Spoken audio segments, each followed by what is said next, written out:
my father coming home from that veterans hospital and telling us about stories about the testament or the treatment of those patients, and it made an impression on me. These men left over from World War I and II, who did not enjoy the same thing I did at home of having a regular family life, but were condemned to these types of hospitals for the rest of their lives. It had a profound, let's say, impression on all of us. My brothers working with the blacks and the poor, it was very much the ethic of our family that there was something more important in the world than just your own survival. You just couldn't get hung up on getting your own color TV set. When you got out, you did not go out and seek money. You went out to find your own world, to see what you could contribute to your God and your fellow country. If you are through, Mr. Meach. No, sir. We must urge counsel. The defendants must come closer to Catonsville. I'm trying to accelerate, Your Honor. In the peace movement, one of the most powerful things I know was Philip Berrigan's first trial for the blood pouring, a 6-year sentence for pouring blood in draft piles. I was head of the art department at Archbishop Curley High School here in Baltimore, and teaching classes in the inner city, the ghetto areas, and continuing to paint. We are not trying you as an artist, Mr. Lewis. I consider that aspect of myself important here, Your Honor. But what I was going to say is that I lost all my teaching jobs, all except the ones in the ghetto, when I acted at the Baltimore Customs House last October. 4 of us poured blood on the selective service records, human blood and animal blood, and most of the human blood was Phil Berrigan's. We are not trying that case, Mr. Lewis. My brother looks tired. Brought here, he and Tom Lewis in handcuffs. They keep him in a cell block with 12 other men. Father Philip Berrigan, what is your current clerical status and work? Currently, I suppose I have some sort of ministry within the federal prison system. I am presently incarcerated in the federal prison camp at Allenwood. Phil was the first priest in the country to be tried for a political crime and be convicted. I have always thought my brother to be one of the most fearless of men. If you think this is biased, well, others have thought so too. All of us. There were 6 brothers, were born in Minnesota. My father was railroading out of there, and he married my mother, who was a German immigrant. Minnesota was still pioneer country. We lived on the Iron Range. We were poor. It was a struggle to survive the bitter winters. I remember the Depression years very well. I think this is true of my brother, Dan, as well. I remember my mother putting up people from the road. There were many men traveling the roads then who were impoverished and desperate. Even though we did not have too much to eat, she would never refuse them. We were obsessed by poverty. I remember my mother being sick with TB, hospitalized for over a year, and my Aunt Maggie, my father's spinster sister, keeping house for us. She starved us. Bread and butter sandwiches, molasses cookies, what a scene. I know that made revolutionaries out of us. Every Sunday we'd go to see Mom at the hospital, and she'd look at those 6 pale, thin little faces and cry out in sorrow. The doctors were pessimistic about my mother surviving, but she recovered out of sheer willpower in order to get the witch out of the house. And all 6 boys went to parochial school about 2 miles away. We had to walk both ways and pack our lunches. We were educated by nuns in a rather harsh and authoritarian environment. Now, as I understand it, you spent several years involved in the war effort in Europe, particularly in... I would just like to say something very factual about that. I was an enthusiastic participant in World War II and our country's war effort, in contrast, of course, to my present attitude. Phil was decorated and commissioned in the field, while I was tucked away in a seminary in the Maryland Hills. War raised no questions among us seminarians. We were kept immune from the facts of modern war. What happened after your discharge from military service? I entered the Society of St. Joseph for training toward the priesthood. Could you tell us what the society is? The Society of St. Joseph is an order dedicated to the service of American blacks, which began to operate in this country shortly after the Civil War. What, by the way, is your standing in that society since the Catonsville episode? Well, I think my superiors went through some sort of cultural shock. What his superiors went through is irrelevant. I am still in good standing. What led you to join this order, Father? I think it was what I saw of the conditions of black people when I was in the military training in the South. One time when we were out on maneuvers, we happened to be trying out the rations that would be fed us overseas. It was very hot and we were famished. At the end of the day, we came upon some black people who were selling whole chickens for $1 apiece. 5 or 6 of us bought chickens and ravenously ate them. Then a white boy came along, grinned at us and said, we had been eating not chicken but buzzard.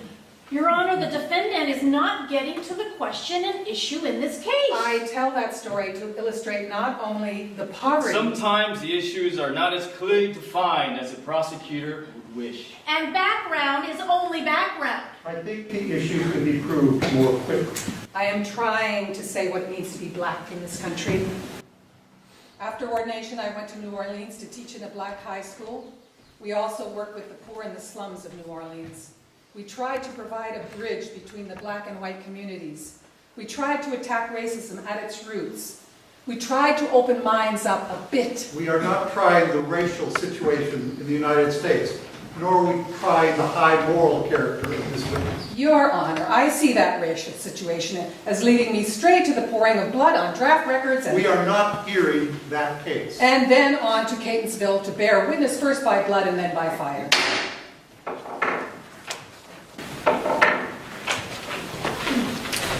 For me, the political turning point in my life came when I was in Uganda.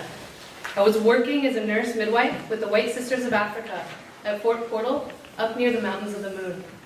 While I was in Uganda, American planes began bombing the Congo, and we were very close to the Congo border.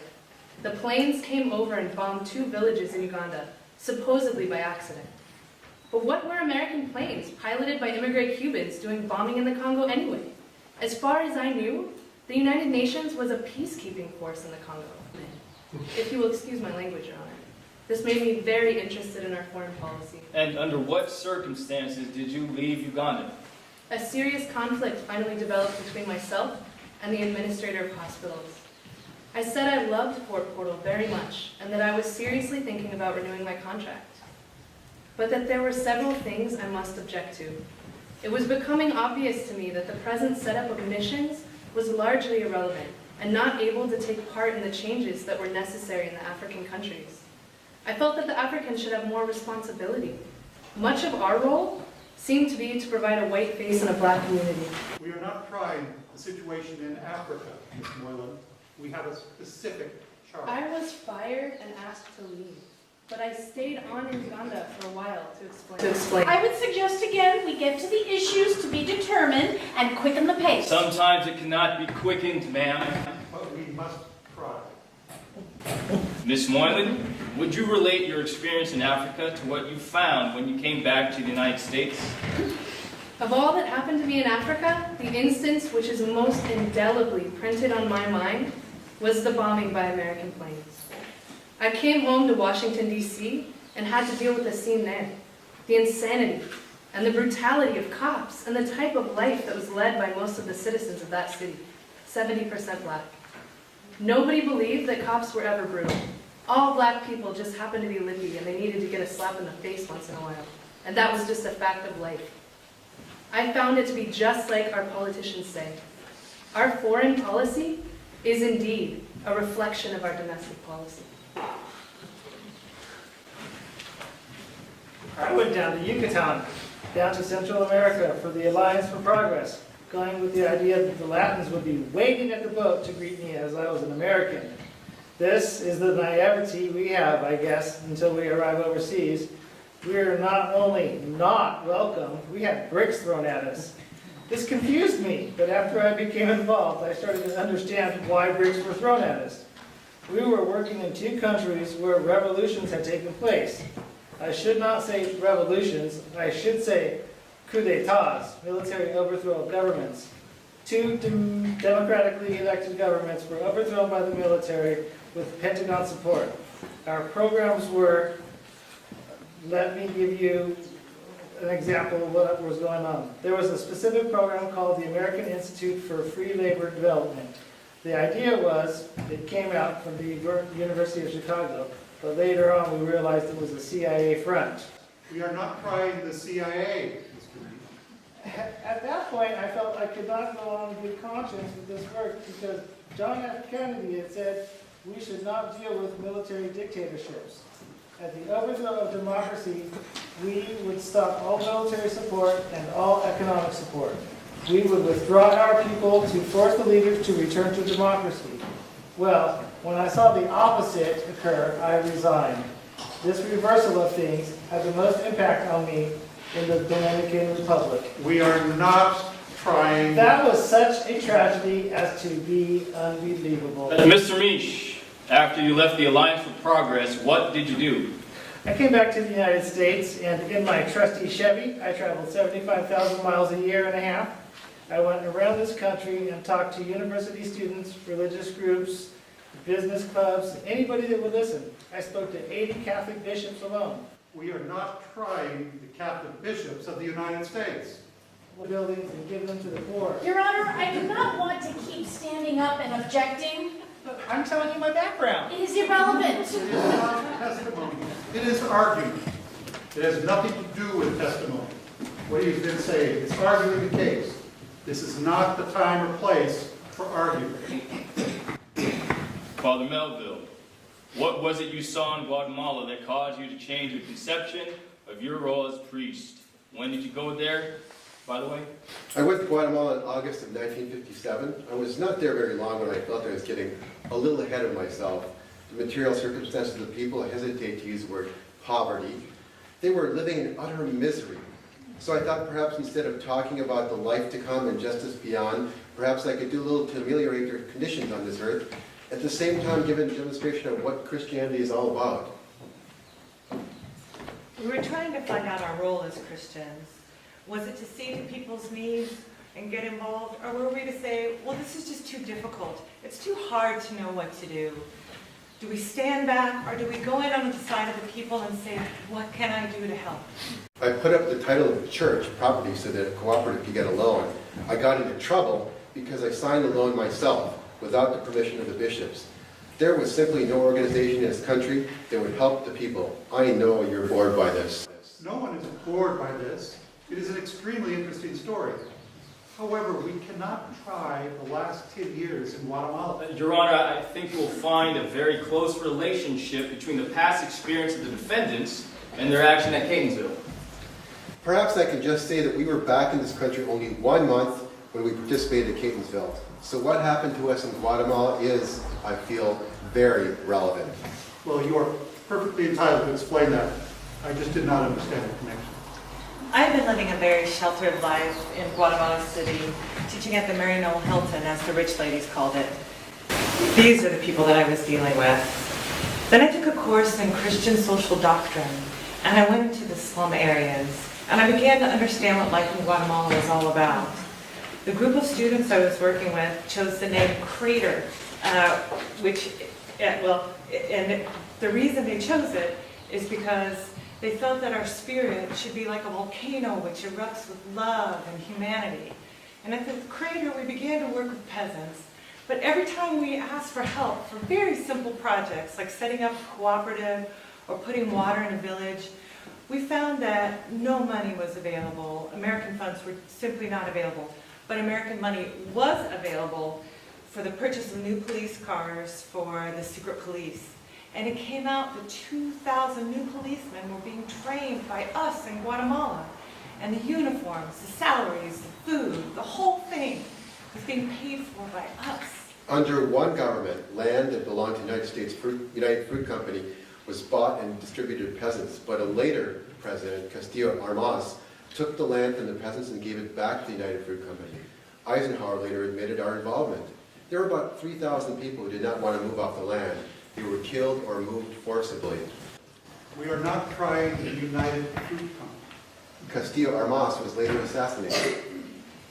I've really been so proud of being an American, Your Honor, when I was down there.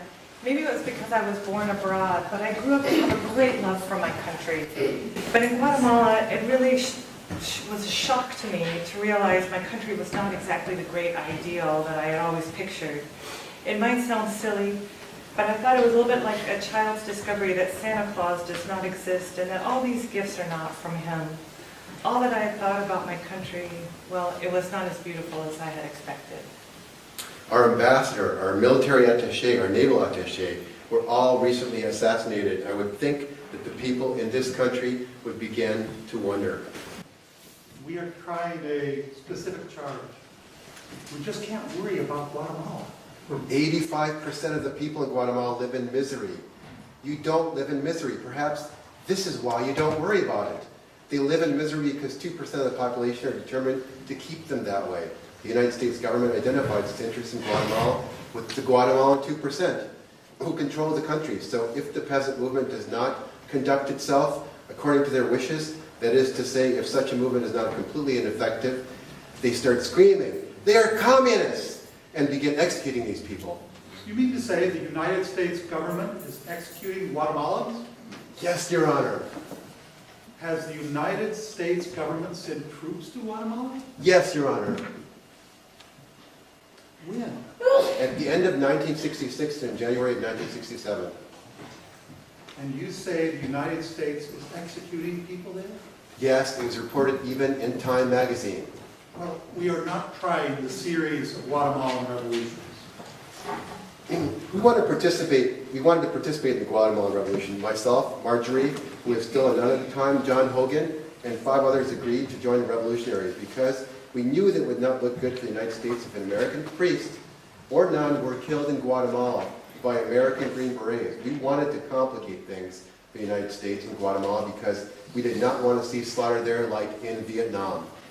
Our superiors got a little nervous about our desire to work with the peasants, and they thought it would be better if we left the country before this thing got too big. So we were asked to leave.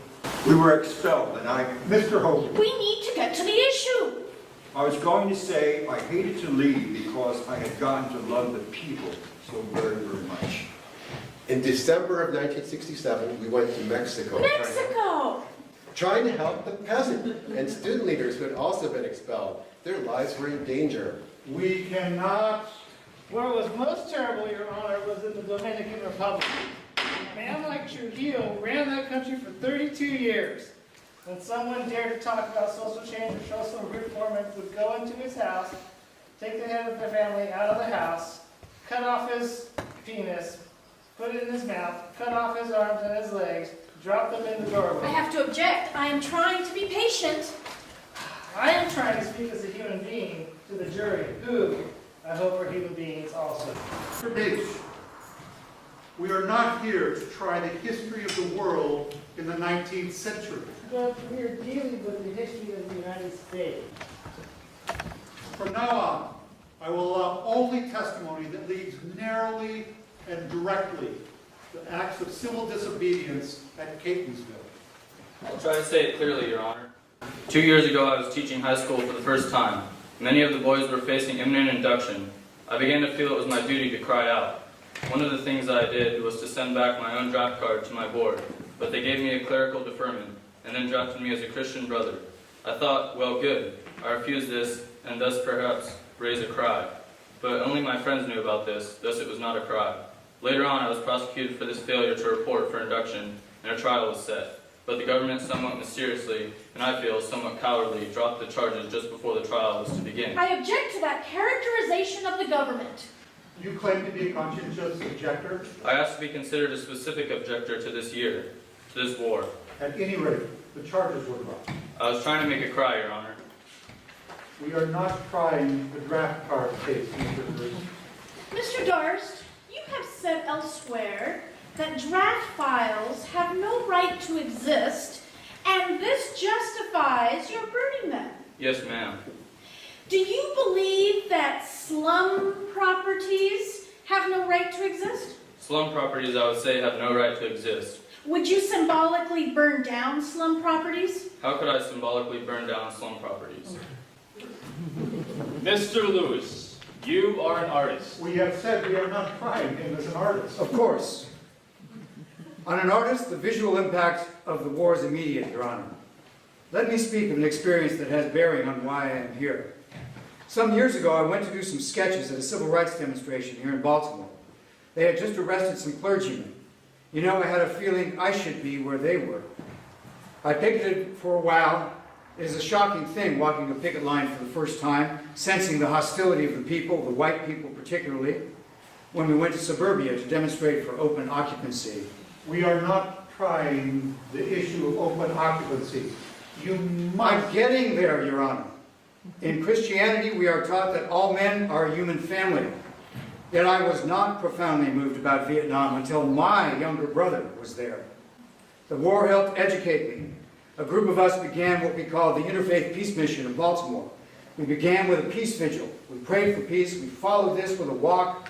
We had visits with Maryland congressmen and senators. We wrote letters to them. We met with silence, with hostility and apathy.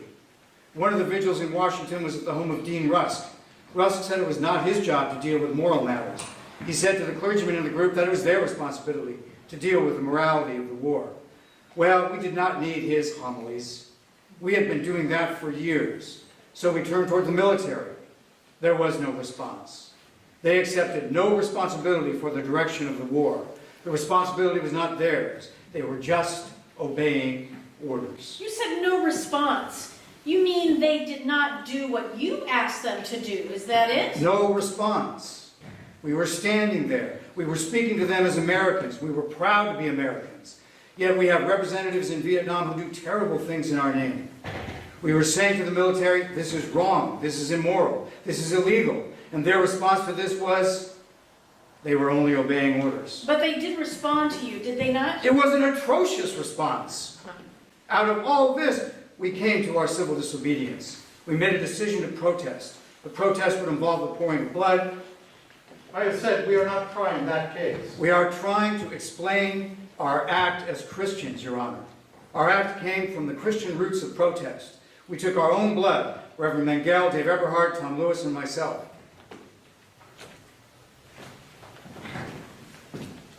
We attempted to anoint these files with the Christian symbol of life and purity, which is blood, in order to illustrate our horror over blood being shed in Vietnam, American and Vietnamese blood. Not only American, but Vietnamese. Blood in biblical terms and in contemporary terms is a symbol of reconciliation, Your Honor. In that action, all of you known as the Baltimore Four were convicted, and so it was while awaiting sentence for that case that you and Phil Berrigan undertook the action at Catonsville. My question is, why did you do this while the sentence was staring you in the face, knowing that it would be the greater for engaging in this second act? And this second act would subject you to still another sentence. There was a difference in our minds between the two protests. The draft records on which we poured blood were records of the inner city, the ghetto areas. Part of that protest was to dramatize that the war is taking more cannon fodder from the poor areas than from the affluent areas. The symbolism was perhaps clearer in the second case. At Catonsville, we used a contemporary symbol, napalm, which has been used in South America as well as Vietnam. The United States makes it. It's part of our foreign aid. At Catonsville, we use this symbol to destroy records which are potential death certificates. They stand for the death of men, and they represent men who are put in this situation where they have to kill. But beyond this, napalm manufactured in the United States is part of our foreign aid. We supply weaponry to more than 80 countries. We have troops in more than 40 countries. These troops are backed up with our weaponry. The fact is, the American system can flourish only if we expand our economy. The fact is, we produce more goods than we are capable of consuming. We must have new markets. We must bring our industries, our way of life into Vietnam and Latin America. We must protect our interests there. But we asked at Catonsville, whose interests are these?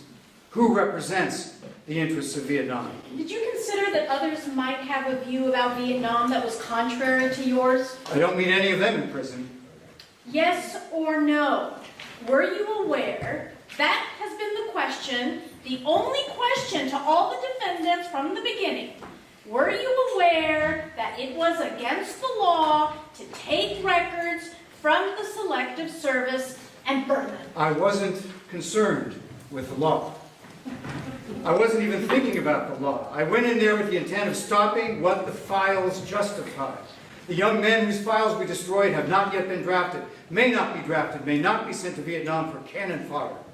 My intent in going there was to save lives. A person may break the law to save lives. If these men were not sent, other people would have been sent, who would not otherwise have been sent. Would they not? But why, Your Honor? Why this? Why does it have to be like this? You are accepting the fact that if these men are not sent, other men will be sent. You are not even asking what can be done to stop the insane killing. You are accepting this insane killing, Your Honor. As in Nazi Germany, people accepted the massacre of other people. This is insane, and I protest this. I move that all of this be stricken. I don't know how long he is going to continue. How long?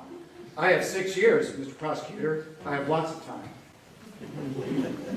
The world expects, these are the words of Camus, the world expects that Christians will speak out loud and clear, so that never a doubt, never the slightest doubt could arise in the heart of the simplest person.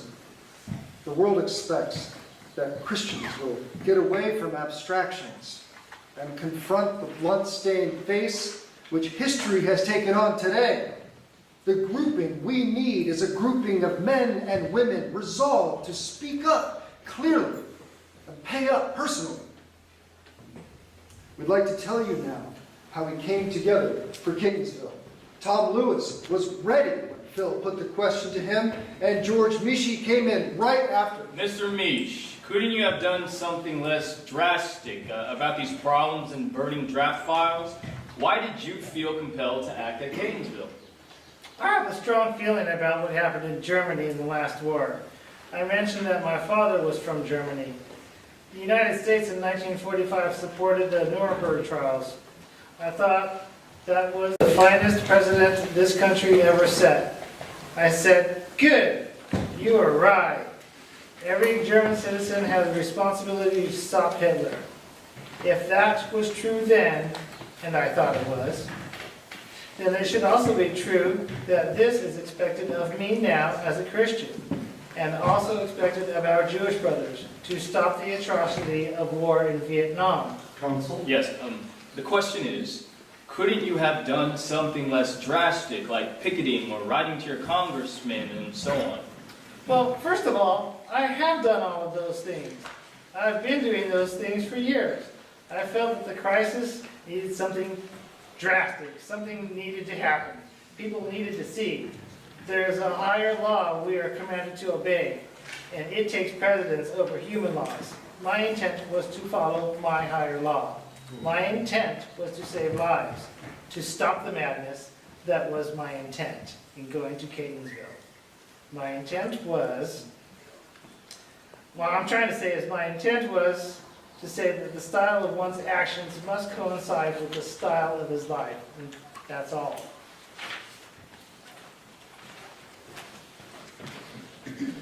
You know, as a nurse, your profession is to prevent disease, to preserve life. To a nurse, the effects of napalm on human beings is apparent.